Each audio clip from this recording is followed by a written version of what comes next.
Hello and welcome back to Football Now, new YouTube channel where we're normally looking at the latest round of Premier League fixtures, running you through the betting odds and giving our own predictions. But we've got a special episode today after the chaos of what went on in North London on a Saturday night in the game between Tottenham versus Liverpool. I think we've all seen and heard of it by now. Before we get into that, I'm joined by Connor. How are you doing, first of all? I'm okay. I'm in Leicester at the darts. So if you're a darts fan as well, get on darts now. That's it. Put a link in the description as well for everything that's going on over there. Like I said, we're going to be looking at the chaos that ensued in that game on Saturday night at the Tottenham Hotspur Stadium.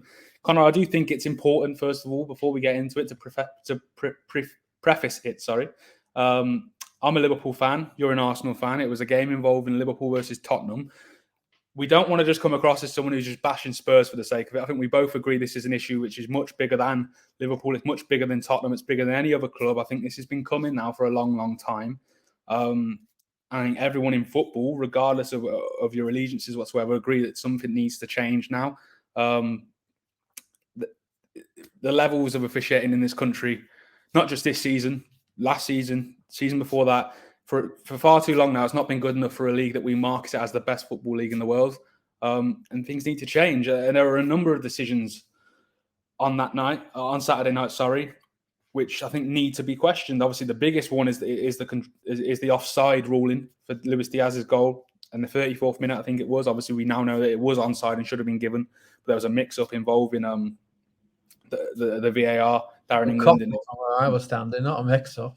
Yeah, well, I was trying to be polite, but yeah, that's probably more fair. But first of all, there was a decision which took place a couple of minutes before that involving a Curtis Jones red card. I think we could go into that first. It's natural that we take things in order which they happened on the night before we look at the audio, which is on screen at the minute. We'll go into that in a moment. But first of all, the Curtis Jones red card. We were talking a little bit there before we hit record. It's a 50-50 one for me. Look, on the night, I didn't feel like it should have been a red card personally, but I can see why it was. I think before we talk about what the actions of the VAR when Simon Hooper went over to the monitor, do you want to give your own thoughts first of all on the decision and whether you thought it was a red card or not? Yeah, I mean, I thought it was a harsh red card. I don't mind which decision they came to because it is a bit of a 50-50 and proven by the fact that the appeals not being successful today, so the red card will stand. But it is a 50-50, so I don't mind the decision itself. What I do mind is how they arrived to that decision. Now, what if you're not seen again? What happened is Curtis Jones went in for the ball, fair tackle, got the ball. His foot touched the ball first, and then he just slid onto, was it Basuma's just top of his ankle? It slid off the ball. Now, Simon Hooper Curtis Jones, first of all, got a booking from Simon Hooper. He was then sent to the monitor to have a look at it. Now, and this is where I take exception. This is where I don't like the process. The first thing that he saw on the monitor was a still of Curtis Jones's studs on top of the ankle of Basuma. Now, you can't judge anything at all on a still image.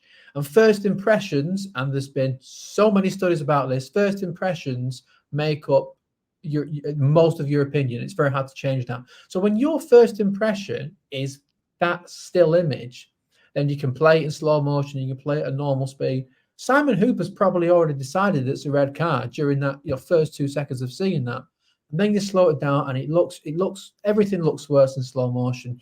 You can't set a referee to a monitor and the first thing he sees is a still image, because you can interpret a still image as any way you want. You've got to show him. Well, I mean, on the football pitch, you make most of your decisions in real time, so you have to show him it in real time. And actually, I don't think you need to see slow motions at all, with maybe the exception of like a handball, or if it's like, if it's in the box and you're trying to see, has he got the ball first or has he got the man first? Maybe things like that. But on a tackle where you're looking at a red card, I don't think you need to see a slow motion at all. Just see it in normal speed, which is what we've been doing for 150 years in football. Because I don't think you need to see it in slow motion to determine whether it's a red card or not. So I think, I mean, if Simon Hooper had seen it in normal speed, if he wasn't in that pressure cooker where he'd been sent over to the monitor, and if he was just watching it back at home on the replay in normal speed, I actually think he would probably say to himself, yeah, it could go either way, but I gave a yellow card on the field and I'm happy to stick with that. But because he was in that pressure culture, he was sent in his ear by the VR to the monitor. So in his mind, he's already thinking this is a bad one. And then he sees that still. That whole process for me, as soon as he's seen that image, before he's even seen the replay, in my opinion, decided red card. That is the wrong process to do it. Yeah, I agree. On the night, in the moment, obviously it's emotional. I couldn't believe that the red card was given. On reflection now, I can see it. I've got no problem with the outcome of the red card. I personally don't think it should be. I think it's, I think you need to consider intent, and I don't think there was any intent there to hurt Yves Bissouma with Curtis Jones' tackle. But like you, it's the way that the decision was made. I don't know if you saw Jamie Carragher on Monday Night Football last night, where he said, obviously he's been in contact with the referees. He's been to Stockley Park a number of times. They had Howard Webb, do a little PR run on Monday Night Football a couple of weeks ago. And Carragher said he's known now for a while, when the referee goes over to a monitor, he's not there to take a second look. Instead, the VAR is telling him why he's made a mistake. And in my point, if that's the case, what's the point in going over to a monitor if the VAR is already determining in your ear what the outcome would be? Like you said, the first thing that Simon Hooper should be saying, and I've got a bit of sympathy for him in this case, like he's walking over to the monitor and there's an image waiting for him of Curtis Jones's boot planted into Yves Bissouma's leg, on his ankle, sorry, like you say. It shouldn't be the case. The first thing he should be seeing is a number of replays at full speed, maybe a multiple of angles so we can have, get a full picture of what's happened, but at full speed, because that's, like you said, that's what the game's played at normal speed. If in that case, then he's still not sure, in some cases, maybe there's room to slow it down. Maybe you want to slow it down just to get a picture of what has happened. But a still image should never come into it, I don't think. Because like you said, if you looked at that still image and you show it to someone who's not seen the games, not seen what happened, you just get a picture up on your phone and say, look at that. Do you think that's a red card? Looking at that image, I think everyone says it's a nailed-on red card. How can you complain? But if you take it a few seconds before and you present a still image of Curtis Jones' boot making firm contact with the ball, I think you're then scratching your head thinking, how's he been sent off for that? Curtis Jones' own reaction's quite telling. He was annoyed that he was getting a yellow. Never mind a red.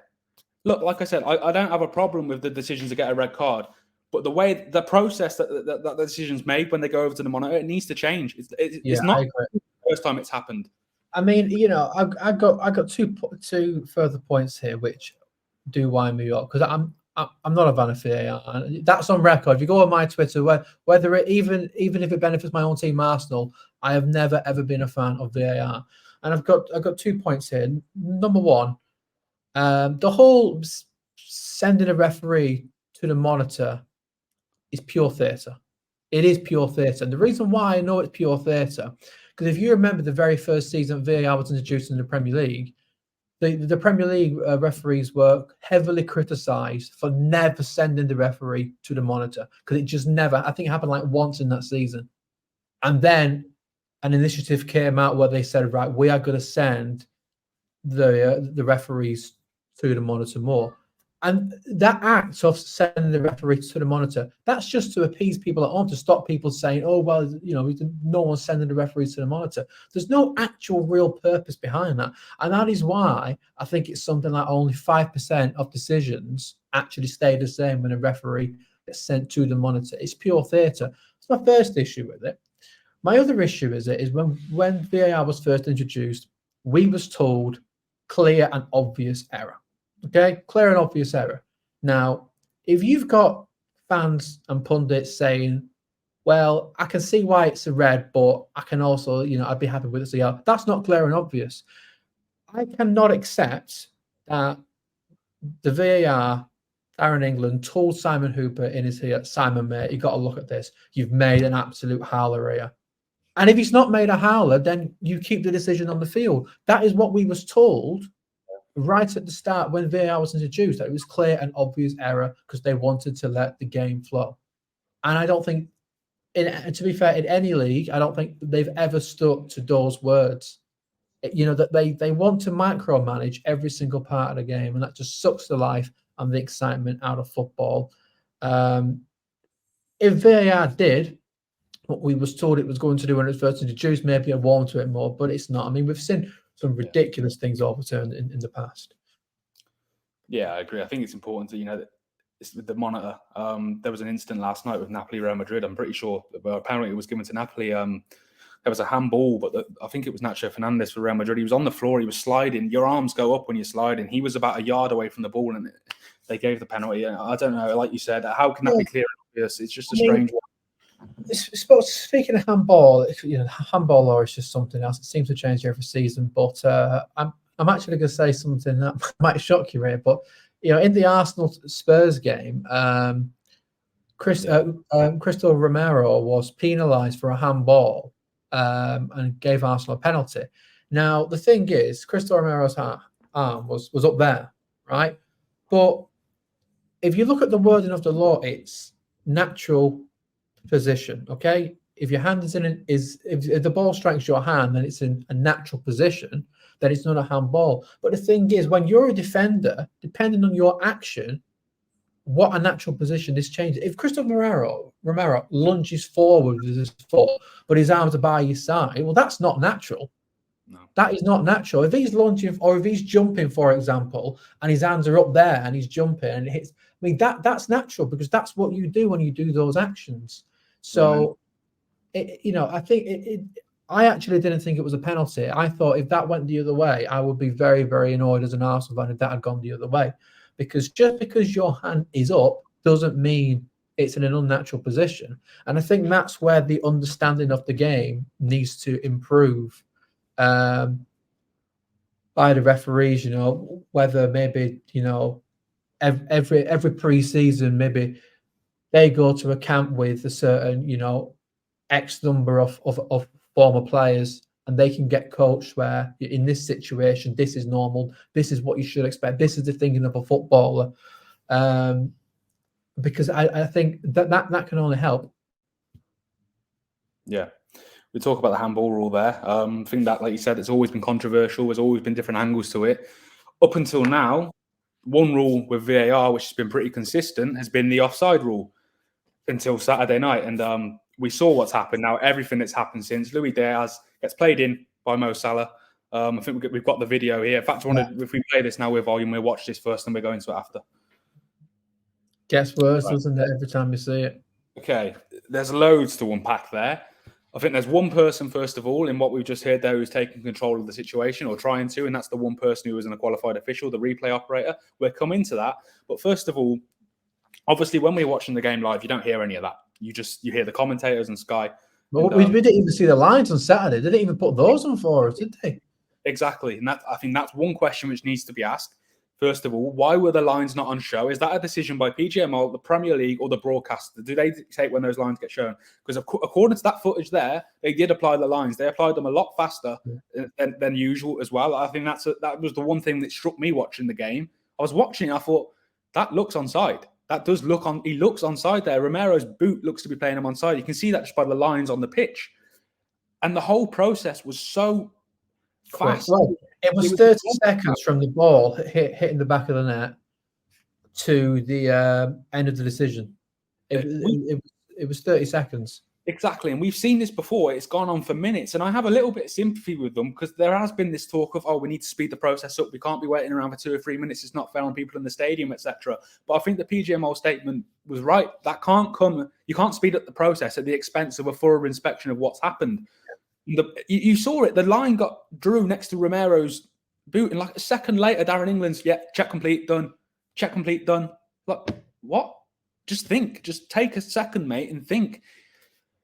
Connor, do you want to give us your reaction? Yeah, even if you just verbalise there,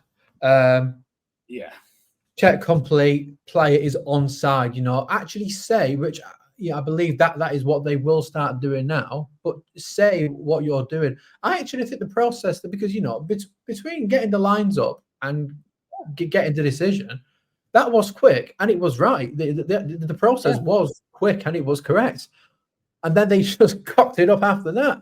So that actually went from being a really, really great way to do VAR to it being the biggest disaster that VAR has ever seen. And to me, it's just I don't know whether in the back of Darren England's mind there was pressure to say check complete to get the game restarted as soon as possible. But I mean, is he not watching the game? As soon as Spurs take that free kick, he shouldn't need the replay operator to let him know. Well, hang on, the play on it. It was on. Are you happy with the image? I mean, is the VAR? I assume he's watching the game. As soon as Spurs take that free kick, England should be saying to Simon, who be referee, I'm saying, whoa, Simon, hang on, it's onside. What are you doing? Blow the whistle, it's onside. Now, after the match, people might be saying, it's ridiculous, isn't it? Is it on? Is it off? Make your mind up. But that's a 5-minute conversation. That's a bit of a 5-minute rant, and that's it. Now, what we're on now, Wednesday, a game happened on Saturday, we're still talking about it. Jurgen Klopp earlier on, is asking for a replay, saying that the game should be replayed. You've got all of this. How was no one there taking the decision that it would be better to stop the game and say, hang on, mate, sorry, it is actually onside? Now, I don't care what the laws of the game say, okay? I've done things in jobs before where technically I'm not allowed to do it, but you bring in common sense and you think, well, actually, this is the best for everyone. Yeah. And it was the best for everyone there. And you know what? It's the best thing for Tottenham, because now Spurs are in this middle of this controversy where people are waiting, the game won't get replayed, but it's something that is being discussed. You've got all this controversy. You just know that this is going to be a bit of a distraction as well for them. This helps no one. And we've been talking about referees and common sense for God knows how long. And it's just absolutely baffling. But this happened, something like this happened in the Arsenal-Brentford game last season, where Ivan Toney's equaliser. Bearing in mind, Arsenal were in the middle of a title race here. Ivan Toney's equaliser for Brentford stood. It was revealed that actually it was offside. The goal should have been chalked off. And the reason why is because Lee Mason, who was the VAR, didn't draw the lines. Forgot to draw the lines. I don't know how you forget to draw the lines. It's literally your job to do that. And then after that, he faced punishment. To be fair, he left by mutual consent. We all know what that means. And for the people that say, actually, it's human error, there's a mistake, and he shouldn't really face too many repercussions. Why not? If you make a catastrophic error like that, anyone in any job makes a catastrophic error, they face repercussions. But it comes back to that thing again, that the referees just have no accountability. Now, I know he's been taken off the next game, but this is bigger than just this decision. I think Neville was talking about it after the game, that there's been quite a few incidences over the past few weeks where he's been like, really? Is he really offside? No. You don't look it. Oh, okay. And, it's like if you go back now, you're thinking about maybe 3, 4, 5 decisions where now you're just losing confidence. Now, with goal line technology, for example, that is virtually infallible. I mean, it's gone wrong once in about 10,000 games. Now, when there's a close call with goal line technology, the players look towards the referee. And whatever decision he gives, the players accept it because they know it's foolproof virtually. But with this now, people are just going to completely lose confidence. Something that we thought was as black and white as offside, players, and if a goal is given as offside or onside, players are going to be like, "Whoa, hang on, are you sure about this, mate? I'm telling you, that was offside." Now, whether the player's right or wrong, you're still going to get that now because the confidence is just gone. When VAR was first introduced, we was told this would virtually eliminate controversy with referees. And yet what we're on, 5, 6 years on now, whatever it is, every single week we're talking about the referees. We're talking about the referees almost more than the players. That isn't football. I mean, I don't like VAR on a level anyway because, I hate the fact that when the ball hits the back of the net, you can't be like, yeah, you got to be like, yeah, goal, yay! I hate that. If you score a 90th minute winner, you want to be able to celebrate. But that's a whole different thing. The fact that you're still making errors with this technology is ridiculous. Now, people tell me that, well, without VAR, that goes offside anyway. Yeah, that's fine. We accept, and we did accept, that without VAR, errors by referees were part and parcel of the game, and that they do even them out throughout the season. It's just part of the game, and you accept that. What I can't accept is when you have this great technology at your disposal and you're still making these catastrophic errors. This is not an isolated incident. If it was, we'd forgive PGM well, but this is not isolated. We saw it with Wolves earlier this season where PGM have come out and apologised to Wolves because they should have got a penalty. How is it then all these pundits and all these players and all these fans at home can see something, and yet these allegedly very experienced officials can't see it? I mean, I think you was talking off camera. What, it's like 14 apologies that PGM have had to issue. I mean, it's just, well, when's it got to end? Yeah, it's 13 since February 2022. You've mentioned their Arsenal game last season. They had their fingers burnt. And that is why, when people were talking about Darren England, my concern was that they were going to not throw him under the bus, because he has cocked up massively, along with Dan Cook, who was his assistant VAR. But this cannot be the end. It can't be as simple as, right, you've made this mistake, out you go, we carry on. It can't be, because this is a pattern now. Like, I think it's February 2022, since the Rodri handball at Goodison to now in October. So how many months is that? What 18 months? Something like that? 13 apologies. Really? Like that's over, one every 2 months. Do you know what I mean? It's not good enough. It's not good enough whatsoever. I think you said there as well about the replay operator. How can it be the case that the one man, we've heard 5 or 6 voices on that clip now, which you can see now, so we've not got the sound anymore. But there's the one man who realised like that straight away within a second of the play restarting. He is the one guy who says, wait, hang on. The on-field decision was offside. Are you happy with this? And it takes the assistant VAR about 3 or 4 seconds to realise. When Darren England would have realised, I don't know if they hadn't stepped in, he'd still be there now thinking that the goal was fine. It's bizarre. The moment they saw that ball placed up, I think it was Romero, who, I don't know who it was, who took the Tottenham free kick, the alarm bell should have been ringing to say, hang on a minute. Yeah. He's onside. That should be a goal. What? In fact, if you actually see that free kick being taken, that was awfully quick. I'm half thinking if Tottenham players knew that was onside and they're thinking, hey, we better take this back. We better take this really quickly here before they realise. I guarantee you, if that was pulled back, even if a minute had been played, I guarantee you, Ange Postecoglou would have said, it's a shambles, but they had to pull it back because it was a goal. It was the right decision. He would have said that. He would have, because it's just. What I've seen the pictures of the VAR hub. There's screens everywhere. You can't tell me that one of those screens isn't permanently fixed on the pitch, regardless of all the replays. All you'd have to do is take a glance up and think, hang on, they're still not at the centre circle. Why are they not? Just clarify with it. You've mentioned the language used. Why do you have to say? I think this is something they are going to improve now. They've confirmed this in a statement. We'll go on to that in a minute, the statements which have followed. But instead of check complete, just clarify, Simon, right, we've had a replay. We can see Christian Romero's boot is playing Luis Diaz onside, Everything's fine. We've checked it. Goal should stand. That's it. That's all you got to say. Why say that instead of check complete? Human beings.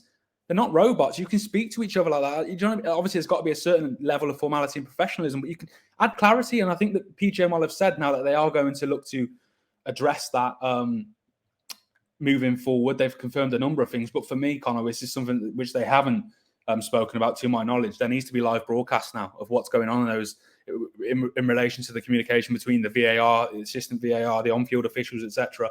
If PGMOL and Howard Webb are that confident that this is a blip, this isn't a thing, they've got nothing to hide, then why can't we hear a live broadcast anymore? Because my reaction...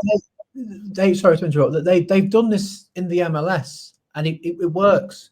And, it's there's been, even on subjective, decisions, we're left thinking, how has he come to that conclusion? That's not a red. How has he come to that conclusion? Now, on subjective decisions, whether you agree or not, at least when you hear the VAR conversation, you know his rationale behind it. It just means that you can, you don't have to discuss it after the game. You can get on to looking at the football, analysing the football, looking at the plays, the stars of the game, rather than Simon Hooper and Darren England and Dan Cook was his name. You get some idea of how they've reached that decision. But when it was released, obviously yesterday evening at the time that we're recording this, we were recording it on Wednesday afternoon. The first feeling I had was sympathy. I felt bad for them, to be honest, because I thought, wow, you've had a real stinker there, a lot of you. But also, I think it's almost a miracle. If that is the process which is playing out in every game in the VAR hub, it's a miracle it's taken this long for something like this to happen, because they're all shouting over each other. I think Rio Ferdinand said yesterday before the Man United game, there's no control of the situation whatsoever. No one's taking ownership there. They're all shouting over each other. At one point, you hear the replay operator, who I said is the one guy who comes out of this with some praise. He says, Ollie's saying to delay the game. By that, he means Ollie Cahoot, who's the VAR hub ops executive, who apparently was on the line saying, delay the game and we'll give the goal. You hear Darren England saying, oh, we can't do anything. But the one guy, the other guy, the assistant VAR, thinks he means Michael Oliver, the fourth official. They don't even know who they're talking about. Yeah. And you think, what process is it? You hear them, they say I think it's Darren England gets on the earpiece to Michael Oliver, who's obviously in the stadium. And he says, Ollie, and you can hear Michael Oliver say, yeah. Because he's not privy to everything that's going on. It's just chaos. That whole system needs to be, I say that whole system, that lack of system needs to be refined. There needs to be a clear procedure put in place, which I think PGMOL have now said in their statement that they spoke about new measures which will be introduced, which I'll run through now. One is a new VAR communication protocol, which I think we spoke about there, to add more clarity, be more clear, not just saying check complete, saying what the decision is, what the outcome should be on the pitch, and move from there. And I think they've also said that the VAR will confirm the final decision with his assistant VAR before communicating with the on-field officials, which I think makes sense. Anyway, to be honest, that's just like a basic thing I expect. Otherwise, what's the point of having an assistant? What's he there for? To make the brews? It's bizarre. Like you see on this clip here now, you can see all the subtitles. The replay operator says, wait, the onside decision was offside. And the assistant VAR is like, yeah, and it takes him for, you're like, mate, what were you doing? Well, I know it's not an easy job. It's not as simple as just watching the games. You've got to stay on top of things. But thousands of people up and down the country would have been watching that game in the pub and they knew the decision was offside. So how the hell can you miss that? I don't understand how you miss it. I mean, it's bizarre. Let me tell you my idea with VAR, because, I hate VAR, like I've said, but I accept it's here to stay. So I've been thinking of ways of how to improve this. And this is not about offsides, because that's just a total cock up. You can't justify that. But in terms of subjective decision, I've mentioned it here, and I've been hammering home that it's got to be clear and obvious. Okay, now how do you get that? Well, this is my my suggestion. In the VAR booth, you've got a panel of 3 VAR officials. You have a lead VAR, then have 2 assistants. Okay. Now, when you're looking at, like, say that the Curtis Jones red card, something that's subjective. Okay. I think you should have the lead VAR who looks at it as he does now. He makes a decision, and then he speaks to his 2 assistants, and I believe it's got, like on a jury, it should be unanimous. The decision has to be unanimous. And I think they should have to do that in a set time limit. The reason why I say those 2 things, because number one, if it's taking you 5 minutes to make a decision, it's not clear and obvious. And if you can't get 3 people to agree unanimously, it's also not clear and obvious. So that's what I think they should do to eliminate these decisions where they overturn it. And because at the moment, it's basically just the opinion of one guy, which, if you listen to TalkSport, we know that one guy can have a horrendous opinion. And by the way, I've seen people say that, they should get former players as VARs. No, they should not. Listen to TalkSport and all these other outlets out there. Pundits have horrendous decisions. That is not the way forward. The way forward is just improving the standard of officiating, and that includes pumping more money into it to get people from a young age to enter this, rather than people who, if the investment's not there, you aren't going to get better people. It's like in any walk of life. But I think to get rid of these subjective decisions, whether 50-50 and getting 50-50s overturned, there should be a board. It's got to be unanimous, and there should be a time limit. Because if it takes you longer than, say, 2 or 3 minutes, say 2 minutes. If it takes you longer than 2 minutes, it's not clear and obvious, is it? What I will say about they've also included in the statement, they said there is work ongoing to create a dedicated pool of VAR specialists which I think is important because all these guys here, they're trained originally. They were trained to, to be on the pitch, all running up and down the line with a flag whatsoever. They're not trained to be video assistant referees. So I think that's encouraging. I mean, I don't know. It says work ongoing. You've mentioned how long we've had VAR in this country now. I don't know how long that's going to take. But and also a big talking point was that there are a number of the officials involved on Saturday, both in the stadium and in the VAR hub, were in the United Arab Emirates a couple of days before officiating a game over there. And in the statement at the end there, PGMOL and the FA, they've said now, that the PGMOL and the FA will review the policy which allows officials to officiate matches outside of FIFA/UEFA appointments, which I assume includes include rather what happened midweek. We've gone into the decision and what happened on the night quite, in depth. We know that after the game, PGMOL released a statement saying a significant human error had occurred. Liverpool respond with their own statement a day later, basically saying, no, we're not accepting that. That's not a significant human error. And I think what the point we've made ourselves, they say that VAR was brought in to alleviate the on-field pressures that officials face, not exacerbate them, which I think in a lot of cases has. There's a lot of talk about a lot of what on social media, which is social media. We know what social media is like. If you're looking for an intelligent conversation or debate, it's probably not the best place to go a lot of the time. Unless you go football now and darts now. There's a lot of intelligent stuff on there. Apart from here, yeah. This is the place to come. But you've mentioned pundits there as well. And a certain Gary Neville, he always likes to give his opinion. A lot of the time I agree with him. But he saying that Liverpool made a mistake responding with their statement. There were also a lot of other fans of other clubs with a lot of whataboutery. Oh, this happened 6 months ago. This happened 2 months ago. This happened a year ago to us. No one cared then. Well, first of all, it's not Liverpool's fault that your club didn't have the backbone to stand up to PGMOL and release their own statement. So you can't blame Liverpool for that, for starters. And also by making statements like that, they are admitting that there is a problem. They're admitting that there is a problem that's been going on for years right now, and it needs to change. I agree. I don't like this fact. I don't think anyone who cares about football likes this fact that when the big clubs are involved, it's a bigger story. We don't have to like that, but we have to also accept that as reality. It's always going to be that way because Liverpool, Man United, Arsenal, City, they bring in the bigger audiences. It's going to be a bigger story. It's going to be bigger interactions with you. You don't have to like it, but at the same time, what we've got now is one of those big clubs in Liverpool fronting this, releasing their own statement, trying to improve the situation so it doesn't happen again, which is what they said in their statement or words to that effect.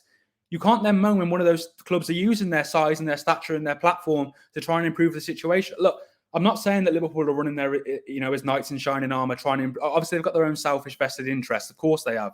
They're probably thinking, right, if this game could cost us a top 4 place or it could cost us a Premier League title, if they're battling at that end of the table come the end of the season, only time will tell with that. But you can't moan when they're trying to fix it as a byproduct when it could benefit everyone else. Because can you imagine if Liverpool just rolled over now and said, fine, yeah, we accept your apology. 2 weeks' time, this happens to Luton or something similar happens to Luton and that ends up getting them sent down or Brentford or Burnley, or Sheffield United or Brentford or Crystal Palace or whatever. I agree. I don't like the fact that all the big clubs, when it involves a big club, that it's a bigger story, but that is that's how it is, unfortunately. Yeah, I mean, you know what? It is the way it is. And if people complain about that, I mean, that's just the way the world works. I mean, if the Queen dies, that's a bigger story. If Sean from Corrie dies, that's just the way it is. So, if a big club is involved in anything, then of course it'll be a bigger story. And that's not the club's fault, right? That's the fans' fault because they're clicking on that story more. So, it is the way it is, And if we talked about the goal line technology thing that happened between Aston Villa and Sheffield, if that happened between Liverpool and Arsenal, it would have been a bigger story. But it'd have been the same outcome regardless. And in terms of what happens from here, in terms of that result, I know Jurgen Klopp today has said he thinks a replay should be played. Now, I think deep down Jurgen Klopp knows that's a bit of a ridiculous thing to say. As much as I hate Tottenham as an Arsenal fan, Tottenham are a disgrace. No. They've not done anything wrong there. It's, you can't punish Tottenham for this decision. You can't make them play a replay. And also, if you do a replay, then all of a sudden it's 11 versus 11 again.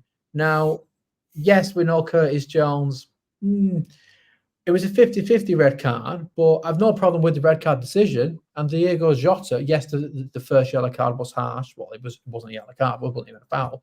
But the second one was stupid from Jota, you know. So you could argue that actually both of those reds were deserved. So why should Tottenham be disadvantaged then?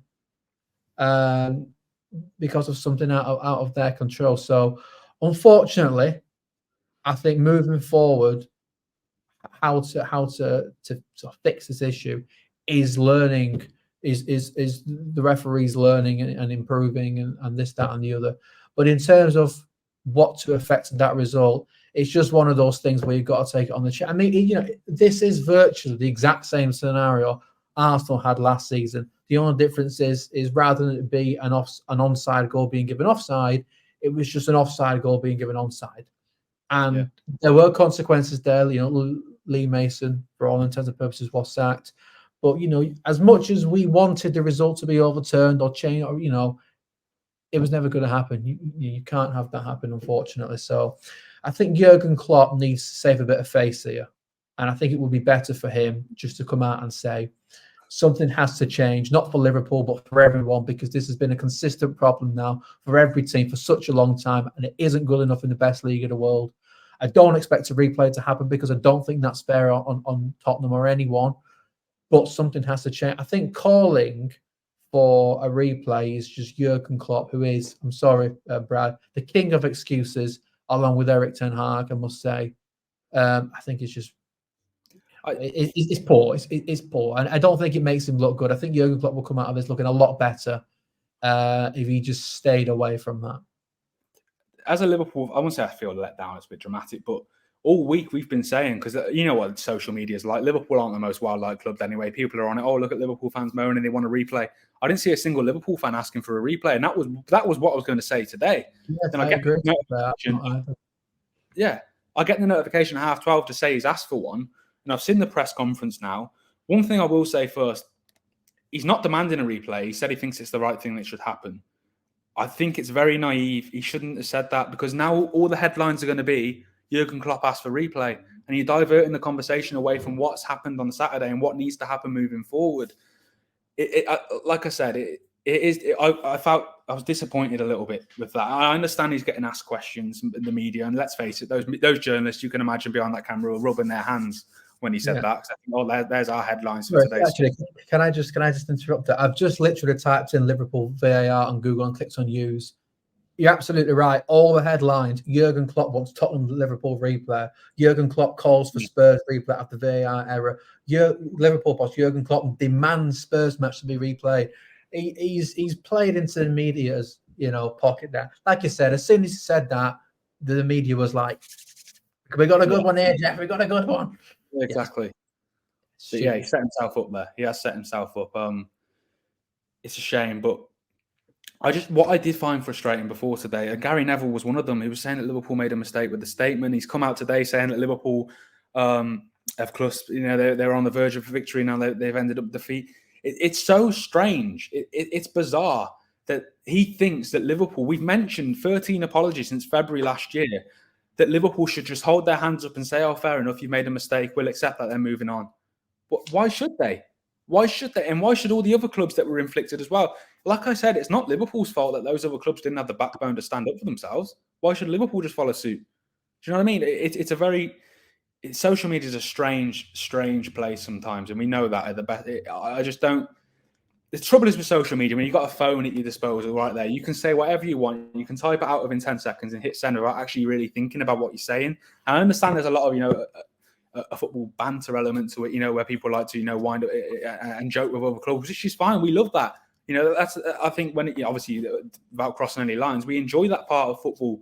But surely everyone deep down must say what happened Saturday was wrong, and it's not necessarily it's more wrong than anything that's happened in the past. They were all wrong, but the fact that we've accepted this for far too long now, and things need to change. Yeah, I mean, I actually. Because I actually, like you said, Liverpool on social media aren't well liked. I think they're probably one of the most despised clubs by other fans. But actually, I did see a lot of sympathy as well for a lot more than what I would expect. And I sent out a tweet after that, and I said, you can just tell how bad the decision is when it unifies fans with Liverpool against VAR. But I think you've got to be careful what you say. You said there is a line that can't be crossed. I know that there's been a lot of complaints about Simon Jordan because he was saying that he said something along the lines of Liverpool playing the victims, which we all know where that comes from. There's connotations there with Hillsborough. I think he's been rightly reprimanded for that. So there is a line there. But it's I said again on Saturday in a tweet, I said I'm rapidly falling out of love with the game. And the reason why is because this is not an isolated incident. It really isn't. So you just I'll be watching. Well, I mean I won't be because the darts is on. Next week, I'll be watching the Premier League, and you're just waiting for the next controversy, aren't you? Because you just know there's going to be another one, and it's something huge has to change. There has to be a complete overhaul of the way they do things. I don't think you should be in the VAR 1 week and then on the pitch the other week. I mean, there's been like 4 or 5 decisions this season where Mike Dean of all people, has said, I can't believe it's come to that decision. You go back to Manchester City versus Fulham, and there was a goal that was ruled out. Was a goal ruled out, and it shouldn't have been on the other way around. Anyway, whichever one it was. And Mike Dean was saying, I can't believe that he's not changed that. And this is Mike Dean of all people. So it's every single week. So again, we could have done this video without this Liverpool game, and it still would have been 43 minutes and 45 seconds.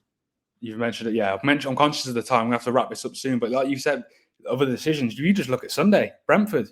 Johan Visser nicks the ball from under. Oh God, yeah, I not even thought about that. Let's talk about that. Jesus, he just takes his leg, and you think that's the most blatant penalty I've ever seen in my life in the game. To be honest with you, before hearing that audio last night, I thought, how on earth can you miss that? But now when I've heard what it's like in those VAR hubs, I can see how it's easy to miss it because it's just chaos. There's voices everywhere, people talking over each other. There's no system. It's rushed. It's bizarre. I think, like I said. I want to hear the VAR. If you've not seen it, I'll explain to you. So the goalkeeper is taking too much time on the ball, so the attackers nick the ball successfully, and the keeper, he swung his leg to try and kick the ball, missed. He has got a ball, but he's got a couple of them, if you know what I mean. He's completely missed the football. He's caught the player in the goalies. And I just, I don't understand when you're watching that back as a VAR official, how you're thinking that is not a foul. Watch it, Google Brentford VAR, whatever, something like that. You'll find it. It's like I'm going to rant again. And that's the thing where we spoke about actually, where there should be open communication, because you need to know the rationale of how you've come to that decision. Because if the Liverpool game hadn't happened, that would probably be getting an apology in the audio release because it was that bad. It's just been overshadowed by Liverpool. And, like you said, there is a big club lies. If that happened to Liverpool and the other decision happened with another club, then maybe the top lines would be reversed. But, I mean, this was a disaster of a weekend for VAR. It's not just Liverpool game, but that one as well. And further proof that something has to change. It needs a complete and utter overhaul. Yeah, like I said, I don't want to sound snobbery by saying that's just the way it is over to those smaller clubs because it's wrong. It's not. It shouldn't be that way. I agree that, but it just is that way, unfortunately. But Liverpool are trying to improve this now. Like I said, they've got their own vested interest. They're not trying. I'm not pretending they're thinking about the 19 other clubs because they're not. Let's face it, they're not. They've got their own selfish interests. And I think, especially with the release of that audio, they've got everything they need now. If they want to take this forward, if they want to go down the legal route, they're well within their rights to do that. Just because other clubs haven't done it doesn't mean Liverpool can't. But anyway, like we said, we're approaching 47 minutes now. We've gone on a lot longer than we thought we would. No, I knew it would be this long. As soon as you get me in VAR, I knew it'd be this long. I'm surprised it's this short, to be honest with you. I can go on forever. We were robbed. We were robbed. I want this on social media. Arsenal were absolutely robbed of that title because if we win against Brentford, the whole mindset changes. We go 2-0 up at Anfield. We don't capitulate, and we don't capitulate at the London Stadium. We were robbed. I want my Premier League. Right, yeah. We'll leave that as the final note. I've got to hear about the Jota red card. I think we both agree it was stupid, regardless of the first. It was stupid by Jota, Yeah. But it was first yellow card, but he didn't bloody touch him, did he? But yeah, it was. No. But the thing is, actually, just a quick one. Simon Hooper probably knows at half time actually that they've cocked up big time, so he's probably under a lot more pressure. But I mean, that doesn't justify him. But yeah, it was a nightmare show. This game will be revisited for a long time. The first yellow wasn't, but 2 minutes before that, he probably should have been booked anyway. So I think we can't really complain about that. There was an incident. Yeah, there's our thoughts. It's a controversial topic, VAR. Connor's not a massive fan. I am a fan of it, the idea of it, but the way it's been applied things need to change. Because like I said, this could happen to Luton or Burnley next week, and it could be the difference between them staying up and going down. Let us know your thoughts in the comments of this video. I meant to mention at the start of this video, I'm not sure if I did, we've got an ongoing competition here at Football Now, where on our road to 100 subscribers, where we will be giving away a football shirt of a winner's choice. We will be picking that winner out of the comment section of this video, of all the videos we've done so far, and we'll have videos out from tomorrow previewing all the games in the Premier League this weekend. Follow us on Twitter as well. They're at footballnow_1 or X or whatever it's called nowadays. That's where the announcement will be made once we do hit 100 subscribers. We're past the 60 mark now, hoping to hit that 100 soon. Like I said, it's been a longer video. Well, Connor, like he said, he could keep going if he needed us to. But yeah, I think we've explored everything which we can now. It'll be interesting to see how this plays out. And stay tuned. We might do another one depending on what happens from here on in. Like, well, let's face it, they're probably we'll probably have to do another one. There'll be something. Exactly. And there'll be something worse probably as well. Yeah, it'll keep getting worse until things change. I think that's fair to say. But thank you for watching the video. Like I said, like, subscribe, get in the comment section. The more involved you are, the more likely you are to win that shirt. We'll see you tomorrow for all of the fixtures for the other games.